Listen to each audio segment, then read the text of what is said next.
Happy morning students. நான் உங்கள் commerce miss. நம்ம காமர்ஸில் சாப்டர் 12 தான் பார்த்துக்கிட்டு இருக்கோம்.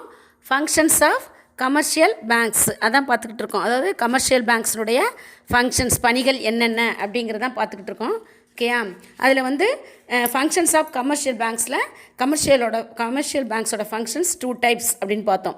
ஒன்று primary functions, another one is secondary functions அப்படின்னு பார்த்தோம். இப்போ ப்ரைமரி ஃபங்க்ஷன்ஸில் என்னென்னு பார்த்தீங்கன்னா accepting deposits, granting loans and advance, creation of credit. இதுதான் ப்ரைமரி ஃபங்க்ஷன்ஸ். ஓகேயா? முதன்மை பணிகள் இதுதான். ஓகே, இந்த 3 தான் பார்க்கணும். அதில் ஃபஸ்ட்டு வந்து நம்ம accepting deposits அப்படிங்கிறத நம்ம ஆரம்பித்தோம். இந்த accepting deposits வந்து 2 வகையாக சொல்லப்படுகிறது. ஒன்று demand deposit and time deposit. அதுலேயும் இந்த டிமாண்ட் டெபாசிட்ஸ் 2 வகையாக சொல்லப்படுகிறது. ஒன்று savings deposits and current deposits. Saving deposits நேற்று பார்த்துட்டோம். அதாவது டிமாண்ட் டெபாசிட் வந்து 2 டைப்ஸ் சொல்லி அந்த 2 டைப்ஸில் ஒன்று சேவிங்ஸ் டெபாசிட் அப்படிங்கிறத நேற்று கிளாஸில் நம்ம பார்த்தோம். சேவிங்ஸுங்கிறது நமக்கு ஆர்டினரியாக வந்து எல்லோரும் வைக்கக்கூடிய அந்த டெபாசிட் இதுதான். இது வந்து ஒரு மினிமம் அமௌண்ட் வந்து பேலன்ஸாக வச்சுருக்கணும். சப்போஸ் சேலரி வாங்குறவங்க ஒர்க் பண்ணி சேலரி வாங்குறாங்க இல்லையா, அவங்க வந்து 0 பேலன்ஸில் கூட வச்சுக்கலாம். அந்த மாதிரி இது பார்த்தோம் இல்லையா. நெக்ஸ்ட்டு வந்து கரண்ட் டெபாசிட்ஸ் தான் இப்போ நம்ம பார்க்க போகிறோம். ஓகேயா? கரண்ட் டெபாசிட்ஸ்னால் நடப்பு டெபாசிட்ஸ். ஓகேயா? நடப்பு டெபாசிட் சொல்கிறது தான் current deposit. This account is suitable for business institutions individuals to can open this account. அதாவது இந்த கரண்ட் அக்கௌண்ட் பார்த்திங்கன்னா, அந்த கரண்ட் அக்கௌண்ட் வச்சுருக்கிறவங்க இந்த பிஸ்னஸ் இன்ஸ்டிடியூஷன்ஸ், வணிக நிறுவனங்கள். ஓகேயா? அந்த வணிக நிறுவனங்களுக்கு ஏற்ற ஒரு அக்கௌண்ட் தான் இந்த கரண்ட் அக்கௌண்ட் அப்படின்னு சொல்லப்படுகிறது. மேலும் தனிநபர் இண்டிவிஜுவல்ஸும் வச்சுக்கலாம். இந்த இண்டிவிஜுவல்ஸும் இந்த கரண்ட் அக்கௌண்ட்டை தொடங்க முடியும் அப்படின்னு சொல்கிறாங்க. ஓகேயா? A higher minimum balance should be kept in this account if not penal interest in charged. No interest is paid for the balance in this account. Some banks have started offering interest on these accounts balances. Banks may collect bank charges on this account.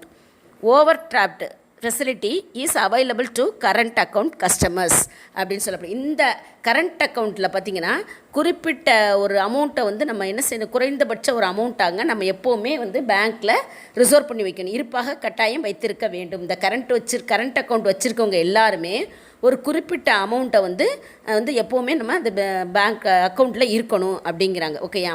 இல்லையெனில் அது வந்து ஒரு penalty, அதாவது ஒரு அபராதம் போடப்படும். அப்படி வச்சிருக்கலைன்னா balance அமௌண்ட்டுன்னு ஒன்று இருக்கணும். அந்த அமௌண்ட் இல்லைன்னா அவங்களுக்கு வந்து என்ன போடப்படும், பெனால்ட்டி போடப்படும் அப்படின்னு சொல்லப்படுது.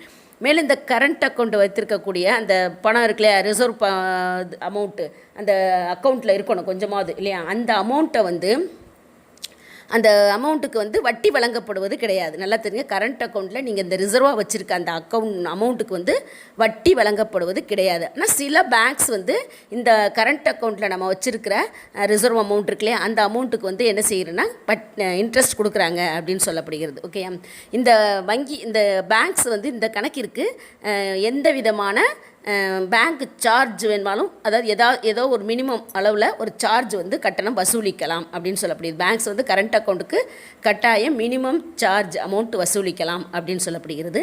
மேலும் இந்த பேங்க்கில் பார்த்திங்கன்னா இந்த ஓவர் டிராப்ட் இருக்குல்லையா, மேல்வரை பற்று அப்படின்னு சொல்லுவோம். அந்த ஓவர் டிராப்ட், அதாவது நம்ம கரண்ட் அக்கௌண்ட் வச்சுருக்கவங்களுக்கு எப்படின்னா, இப்போ உனக்கு 30,000 ரூபா உன்னுடைய அக்கௌண்ட்டில் இருக்குது அப்படின்னா, நீ ஒரு பொருள் பர்ச்சேஸ் பண்ணுற, அப்போ ஒரு இங்கேருந்து மெட்ராஸ் போகிற, மெட்ராஸில் பர்ச்சேஸ் பண்ணுறப்ப நம்ம 30,000 தான் நம்ம அக்கௌண்ட்டில் இருக்குது. ஆனால் அந்த ப்ராடக்ட் வந்து 40,000 நம்ம வாங்குகிறோம். அப்போ உன்னோட அக்கௌண்ட்லேருந்து நீ 40 எடுத்துக்கலாம். ஓகேயா? எடுத்துக்கிறதுக்கு அப்போ இந்த 10,000 வந்து ஓவர் டிராப்ட்.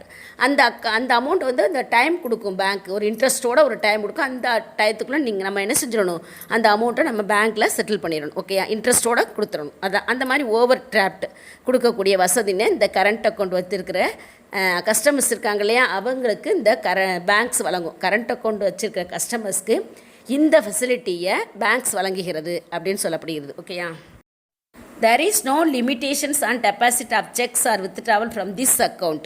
அதாவது இந்த அக்கௌண்ட்டை பொறுத்தவரை பார்த்திங்கன்னா, செக்கோ அல்லது டெபாசிட்டோ செய்வதற்கு, அதாவது திரும்ப பெறுவது, அந்த தொடர்பான ஆக்டிவிட்டீஸ் நடவடிக்கைகள் இருக்கு இல்லையா, அதுக்கு எந்த விதமான லிமிட்டேஷன்ஸும் கிடையாது அப்படின்னு சொல்லப்பட்டிருக்கு. அதாவது உச்ச வரம்புங்கிறது, எண்ணிக்கை வரம்பு எதுவுமே இல்லை அப்படின்னு சொல்லப்படுகிறது. Next, credit worthiness of current account business customers are shared among banks. அதாவது இந்த கரண்ட் அக்கௌண்ட் வச்சுருக்கக்கூடிய அந்த கஸ்டமர்ஸ்க்கு கிரெடிட் எலிஜிபிள், அதாவது கடன் பெறுகின்ற தகுதி. ஓகேயா, அந்த தகுதியினை பேங்க்ஸ் வந்து தங்களுக்குள்ளே பகிர்ந்து கொள்கின்றன அப்படின்னு சொல்லப்படுகிறது. ஓகேயா, அந்த ஷேர்டு அமong பேங்க்ஸ் அதான் பகிர்ந்து கொள்கின்றன அப்படிங்கிறது. அந்த கரண்ட் அக்கௌண்ட்டுங்கிறது அதான். பெரிய லெவலில் பிஸ்னஸ் பண்ணுறாங்க, பெரிய பெரிய பிஸ்னஸ் மேன்ஸ், அப்படி பெரிய பெரிய வணிக நிறுவனங்களை தான் இந்த கரண்ட் அக்கௌண்ட் வச்சுருப்பாங்க. தனியாலும் பெரிய லெவலில் பிஸ்னஸ் பண்ணுற தனியார் ப்ரைவேட்டாக கூட வச்சுருக்கலாம், தப்பு கிடையாது, வச்சுக்கலாம், தொடங்க முடியும். ஓகேயா, அந்த அக்கௌண்ட் தொடங்க முடியும். ஆனால் பெரிய பெரிய வணிக நிறுவனங்கள் இந்த கரண்ட் அக்கௌண்ட்டை தொடங்குவாங்க. அவங்களுக்கு பிஸ்னஸில் பெரிய லெவலில் க்ரோஸ் கணக்கில் போனாங்கன்னா கூட, லேக்ஸ் கணக்கில் போனாங்கன்னா கூட, அவங்க சப்போஸ் ஒரு 3 lakhs 1 lakhல கொடுக்க வேண்டியிருக்கு அப்படின்னா உடனே அவங்களுக்கு 2 lakhs அக்கௌண்ட்லேருந்து 3 lakhs அவங்க செக் கொடுக்கலாம், பேங்க்கு கொடுத்துரும். ஆனால் அந்த 1 lakh வந்து நம்ம அந்த டைம் பேங்க்கு மென்ஷன் பண்ணுற அந்த டைமுக்குள்ளே இன்ட்ரெஸ்ட்டோடு நம்ம பேங்க்கு நம்ம பே பண்ணிடணும். ஓகே, இந்த மாதிரி ஃபெசிலிட்டிஸ்லாம் தன்னுடைய கஸ்டமர்ஸ்க்கு பேங்க், இந்த கரண்ட் அக்கௌண்ட் வச்சுருக்க கஸ்டமர்ஸ்க்கு அந்த பேங்க் வந்து செஞ்சு கொடுக்கும். அதான் ஒரு பெரியது. ஓகே, இது இந்த மாதிரியான விஷயங்களை இந்த பேங்க்கு பகிர்ந்து கொள்கின்றன அப்படின்னு சொல்லப்படுகிறது. ஓகே, இதுதான் கரண்ட் டெபாசிட். நெக்ஸ்ட்டு நம்ம பார்க்க போகிறது டைம் டெபாசிட். ஓகேயா, அதாவது வந்து நம்ம முதல்ல பார்த்தோம் டிமாண்ட் டெபாசிட்டில் 2 வகைகள், அதாவது 2 வகையான டிமாண்ட் டெபாசிட், டைம் டெபாசிட் அப்படின்னு பார்த்தோம். இந்த டிமாண்ட் டெபாசிட் வந்து 2 types, அதான் சேவிங் டெபாசிட், கரண்ட் டெபாசிட் பார்த்தோம் இல்லையா. இப்போ நம்ம நெக்ஸ்ட் வந்து டைம் டெபாசிட் பார்க்கணும். டைம் டெபாசிட் அப்படின்னா என்ன அப்படின்னா காலம். ஓகே, காலம் அந்த டைமிங் இருக்கு இல்லையா, 2 years 3 years 1 years அந்த மாதிரி டெபாசிட் பண்ணுறோம் இல்லையா, அதுக்கு பேர் தான் டைம் டெபாசிட்ஸ் அப்படின்னு பேர்.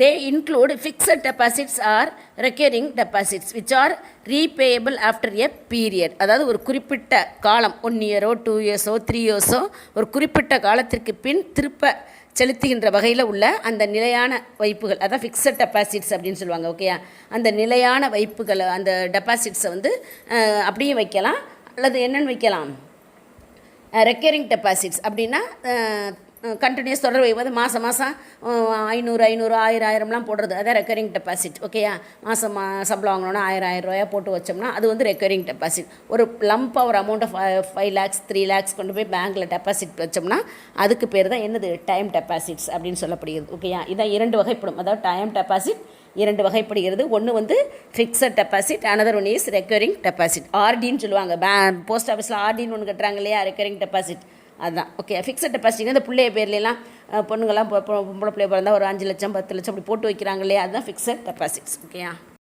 ஃபஸ்ட்டு வந்து ஃபிக்ஸட் டெபாசிட்ஸ் பார்க்க போகிறோம். ஓகேயா, certain amount is deposited for a fixed period for a fixed rate interest, FDR fixed deposit receipt is given to the depositor. Rate of interest is higher than savings account. On the date of maturity, the principal along with the interest for the fixed period is paid. A customer can obtain loan by depositing FDR. Free mature withdrawal of cash is also allowed for payment of panel charges and it carries no interest. Partial withdrawal also allowed. Fixed deposit period can be 1 month to 10 years. FD is also called term deposits. இந்த fixed deposit அப்படின்னா ஒரு தொகையை ஒரு குறிப்பிட்ட காலத்திற்கு ஒரு குறிப்பிட்ட rate of interest இருக்கு இல்லையா, அந்த இன்ட்ரெஸ்ட்டில் டெபாசிட் செய்வதை தான் இந்த ஃபிக்ஸட் டெபாசிட் சொல்லப்படுது. ஓகே, ஒரு குறிப்பிட்ட இப்போ 1 lakhன்னு வச்சுங்களேன், ஒரு 1 lakh 1 yearக்கு ஒரு பேங்க்கில் என்ன ரேட் ஆஃப் இன்ட்ரெஸ்ட் அலாட் பண்ணியிருக்கோம் அந்த ரேட் ஆஃப் இன்ட்ரெஸ்ட்டில் நாம் டெபாசிட் பண்ணுறோம் இல்லையா, அதுக்கு பேர் தான் என்னது, ஃபிக்ஸட் டெபாசிட் அப்படின்னு சொல்லப்படுகிறது. மேலும் இதுக்கு பார்த்திங்கன்னா ஃபிக்ஸட் டெபாசிட்டுக்கு வந்து ஒரு நம்ம பணம் போட்டு இது ஒன்று ஒரு சர்டிஃபிகேட் மாதிரி ஒன்று கொடுத்துருவாங்க. ஓகேயா, அது வந்து நம்ம டெபாசிட் பண்ணுறோம் இல்லையா, அந்த டெபாசிட்டாருக்கு அந்த சர்டிஃபிகேட் வழங்கப்படும். ஓகேயா, அதான் ஃபிக்ஸட் டெபாசிட் சர்டிஃபிகேட், அதை வச்சுக்கணும். ஓகேயா, அதாவது அந்த சேவிங்ஸ் கணக்கை விட ரேட் ஆஃப் இன்ட்ரெஸ்ட் பார்த்திங்கன்னா இதுக்கு வந்து அதிகமாக இருக்கும். நல்லா இருக்குதுங்க. நான் சேவிங் அக்கௌண்ட்டுக்கு எப்போவுமே ரொம்ப லோ ஸ்டேஜஸில் தான் இன்ட்ரெஸ்ட் இருக்கும்னு ஸ்டார்டிங் நடத்தையிலே சொன்னேன் உங்களுக்கு. ஆனால் இந்த ஃபிக்ஸட் டெபாசிட்டுக்கு பார்த்திங்கன்னா அதிகமாக இருக்கும், அந்த சேவிங்ஸ் டெபாசிட்டை விட அதிகமாக இருக்கும். மேலும் பார்த்திங்கன்னா அந்த மெச்சூரிட்டி, அந்த இயர் இப்போ 1 year போட்டிருக்கோம் இல்லையா ஃபிக்ஸட் டெபாசிட்டு, அந்த 1 year ஆனால் அது மெச்சூரிட்டி ஆயிரும் அந்த வந்து அமௌண்ட் இல்லையா. அப்போ அந்த நாளில் பார்த்திங்கன்னா இந்த ஃபிக்ஸட் டெபாசிட்டுடைய சேவிங்ஸ் செய்த அந்த தொகை இருக்கு இல்லையா, அந்த அமௌண்ட் 1 lakh, அதோட ஒரு குறிப்பிட்ட காலத்திற்குரிய அந்த இன்ட்ரெஸ்ட்டும் நமக்கு என்ன செய்யப்படும், சேர்த்து கொடுக்கப்படும். ஓகே, நல்லா தெரிஞ்சுங்க. இப்போ 1 lakh கட்டியிருந்தோம்னா அந்த 1 lakh நம்ம எத்தனை 1 year 2 years போட்டிருக்கோமோ அந்த மெச்சூரிட்டி டேட் முடிஞ்ச வரைக்கும் இந்த நம்ம கட்டின அமௌண்ட்டோட அதற்காக பேங்க் கொடுக்கக்கூடிய ரேட் ஆஃப் இன்ட்ரெஸ்ட் வட்டி அதையும் சேர்த்து நமக்கு கொடுக்கும் அப்படின்னு சொல்லப்படுகிறது. பார்த்தீங்கன்னா இந்த ஃபிக்ஸட் டெபாசிட் 1 இயர் போட்டார் இல்லையா, இப்போ 1 இயர் கழிச்சு தான் அவர் அந்த ஃபிக்ஸட் டெபாசிட் அமௌண்ட்டை எடுக்க முடியும். ஆனால் அந்த ஃபிக்ஸட் டெபாசிட்டுக்கு அவர் 1 லேக் போடையில் அவருக்கு பேங்க் என்ன கொடுத்துச்சு, ஒரு சர்டிஃபிகேட் கொடுத்துச்சு இல்லையா. அப்போ அதை வச்சுருப்பார், அந்த டெபாசிட்டர் அந்த சர்டிஃபிகேட் வச்சுருப்பார். சப்போஸ் அவருக்கு எமர்ஜென்சியாக பணம் தேவைப்படுதுன்னு வச்சுக்கோங்க. இப்போ போட்டு 1 இயர் போட்டிருக்காரு, ஆனால் அவர் 6 மாதத்தில் அவருக்கு திடீர்னு ஒரு 50,000 தேவைப்படுது, ரொம்ப எமர்ஜென்சியாக தேவைப்படுதுன்னா உடனே இவர் என்ன செய்யலாம், இந்த சர்டிஃபிகேட் இருக்கு இல்லையா, அந்த ஃபிக்ஸட் டெபாசிட் சர்டிஃபிகேட், அதை என்ன செய்யலாம், கொண்டு போய் பேங்க்கில் வந்து என்ன செய்யலாம், அடமானம் வைக்கலாம். ஓகே, அடமானம் வச்சு அதிலேருந்து ஒரு எவ்வளோ அவருக்கு தேவையான அமௌண்ட்டை அவர் வாங்கிக்கிட்டு திருப்பி அந்த அமௌண்ட்டை கட்டி அந்த சர்டிஃபிகேட் அவர் என்ன செஞ்சுக்கலாம், மீட்டுக்கலாம். ஆனால் ஆட்டோமேட்டிக்காக அவர் போட்டிருக்க அந்த 1 லேக் போட்டிருக்கார் இல்லையா 1 இயருக்கு, அதுக்கேற்ற இன்ட்ரெஸ்ட் சேர்ந்துக்கிட்டே இருக்கும். இவர் இப்போ வந்து வச்சு வாங்கையில் இதுக்கு இவர் இன்ட்ரெஸ்ட் கொஞ்சம் கட்டணும். இந்த 1 லேக் 50,000 வாங்குறாரு இல்லையா சர்டிஃபிகேட் அடமானம் வச்சு, அப்போ அதுக்கு ஒரு அமௌண்ட்டு, மினிமம் அமௌண்ட் வந்து பேங்க் போடும் இன்ட்ரெஸ்ட். அந்த இன்ட்ரெஸ்ட்டை கட்டி அந்த 50,000 கட்டி அவர் சர்டிஃபிகேட்டை திருப்பி மீட்டினா, ஆனால் அவருக்கு ஆட்டோமேட்டிக்காக அவர் 1 லேக் ஃபிக்ஸடில் போட்டிருக்க அமௌண்ட்டுக்குள்ளேயே ரேட் ஆஃப் இன்ட்ரெஸ்ட்டு எல்லாமே அவருக்கு சேர்ந்துக்கிட்டே இருக்கும் அவர் அக்கௌண்ட்டில். ஓகேயா, இதுதான் வந்து ஃபிக்ஸட் டெபாசிட்டுடையது. சப்போஸ் அவர் இந்த 1 லேக் போட்டிருக்கார் இல்லையா ஃபிக்ஸட் டெபாசிட்டில், அந்த மெச்சூரிட்டி டைம் வர்றதுக்கு முன்னாடியே அவருக்கு கட்டாயம் வேணுங்கிற 1 லேக் வேணுங்கிற பட்சத்தில் அவர் வந்து அவருடைய அந்த சர்டிஃபிகேட்டை பேங்க்கில் சப்மிட் பண்ணிவிட்டு அதை அவர் எடுத்துக்கலாம், அந்த பணத்தை வாங்கலாம்னா பேங்க் வந்து அவருக்கு பெனால்ட்டி போடும், அபராதம் போடும். அது மட்டும் இல்லாமல் அதற்குரிய ரேட் ஆஃப் இன்ட்ரெஸ்ட்டை வழங்காது பேங்க். அப்போ அப்படிப்பட்ட ஒரு சுச்சுவேஷன் தான் அவர் அதுக்கு எடுத்துக்கொள்ள அனுமதிக்கப்படுவார். ஓகேயா, மேலும் இந்த ஃபிக்ஸட் டெபாசிட் பார்த்தீங்கன்னா 1 மந்த்து முதல் 10 இயர்ஸ் வரை போடலாம். ஓகேயா, போட்டுக்கலாம். 1 மாதம் கூட ஃபிக்ஸட் டெபாசிட் போட்டுக்கலாம், 2 மாதம் போட்டுக்கலாம், 3 மாதம் போட்டுக்கலாம். இந்த மாதிரி 10 வருஷம் வரை போட முடியும். 10 வருஷத்துக்கு கூட ஃபிக்ஸட் டெபாசிட் போட்டுக்கலாம் அப்படின்னு சொல்லப்படுது. இந்த ஃபிக்ஸட் டெபாசிட் என்பது இந்த டைம் டெபாசிட் என்று அழைக்கப்படுகிறது. இந்த ஃபிக்ஸட் டெபாசிட் என்னன்னு சொல்லப்படுகிறது, டைம் டெபாசிட், கால வைப்பு, அதான் டைம் டெபாசிட் என்று அழைக்கப்படுகிறது அப்படின்னு சொல்லப்படுகிறது. ஓகேயா, தேங்க்யூ ஸ்டூடெண்ட்ஸ். இதனுடைய கண்டினியூஸை அடுத்த வீடியோவில் பார்ப்போம். ஓகேயா, தேங்க்யூ.